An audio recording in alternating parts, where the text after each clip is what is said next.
If you're like me, then you want to level up your climbing. And there are some mistakes that can prevent you from doing that. Here are 10 mistakes beginners make when bouldering. One is they're not using the toes of their foot. And if you've seen other videos, you've seen this before. I want to explain it in two ways. One, your climbing shoes are built so that you can support your entire body weight on your toe. There's actually extra rubber, and the form of your foot is built so that you can lift your entire body onto your tippy toes. When you're on your toes, you can pivot your body from left to right, which is important with most routes as they do move from left to right. When you're on the arch of your foot or the heel of your foot, you're not able to make that movement as clearly, and it's a lot more difficult to go from one position to the next. Number two also has to deal with your feet, and that's not paying attention to where you're placing your feet, resulting in what I consider stomping, as well as a lack of trust in your foot. So what you can do to prevent this is actually make eye contact with the foothold. Watch and continue that eye contact until your foot is in place, and then you can move your gaze back up to your hands. This will make it so you can put more weight in your feet because you're going to trust your feet a lot more. Plus, you won't be doing that dancing on the wall, which may cause you to slip. Number three is similar to the last one, except it's with your hands. I see a lot of climbers repositioning their hands on the holds. And what this does is two things. One, it maximizes the opportunity to accidentally slip your hand out of place. And then two, it uses a lot more energy than just placing your hand and holding on.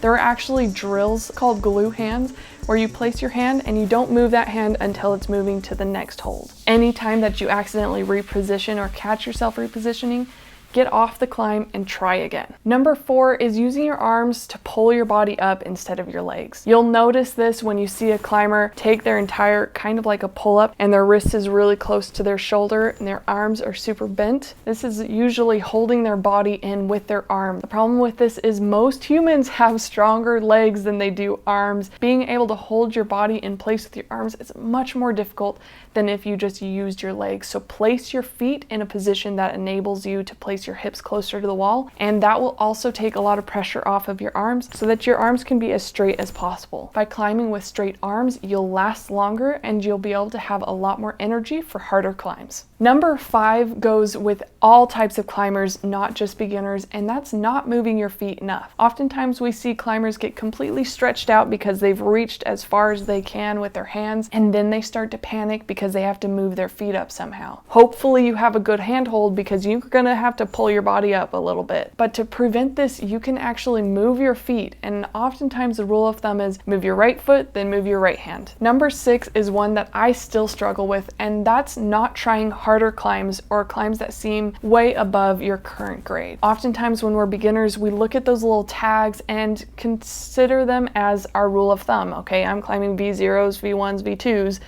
Oh, that's a V3, that's a V4. I can't try that one because I'm just gonna get hurt. Well, in fact, what's going to happen is you're going to get stuck at 0, 1, and 2 because you're not trying 3s and 4s.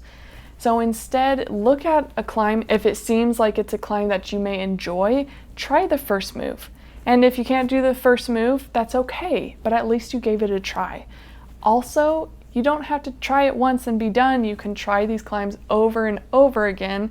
That's called projecting, and it's something that you're going to be doing for the rest of climbing, is trying climbs that are beyond your skill level. Try them anyway. It's really fun, and it's the way you level up your climbing. Number 7 is starting climbing or starting the route before you have a chance to look at each of the moves and take a guess at what you need to do. When you do this, when you start climbing before reviewing the route, oftentimes we get stuck in a position. We have to hold our body in a certain awkward place while we try and figure out our next move. And this burns energy, and we're likely not going to make it to the end. Instead, take a moment to look at the route, identify each of the holds, where you plan on placing your feet. That's a key one. A lot of people forget about feet when they're looking at the route. And then map out, okay, I'm gonna try this move, then this move, then this move. From there, when you get on the wall, all you have to do is, oh yeah, I said this move. Okay, and then I was gonna do this move. Sometimes the way we think it's going to be is different than the way it's actually going to be. So it's okay if you look at the route, read it first, and then get on and it doesn't work out. It's still better that you tried figuring it out before getting on. Number 8 is using all of the holds. Especially with V0s and V1s, there are a lot more climbing holds than you actually need. And by placing your hands along every single one, you're actually going to use a lot more energy than needed. If you can reach the next hold in a controlled manner, then reach the next hold. By skipping holds, you're going to save energy, get through the climb faster, and it's going to be easier for you to do harder climbs on the same session because you weren't extending all of your energy across all of those little tiny holds. Number 9 is only climbing on one type of wall. In the most cases, there are opportunities where you can be leaning back in an overhang, you can be upright on a slab, or just slightly overhanging. The thing with using different types of walls is they require different skill sets, and you may find that you're better at one thing than the other. Plus, using a slab, for example, you can focus on your feet a lot more, and when you're on an overhang, you can practice your core workouts a little bit more too. Number 10 is not using enough chalk. This one's kind of fun because some climbers use way too much chalk, but for the most part, beginners usually don't use enough. If you can see your fingertips and they're kind of sweaty at the end,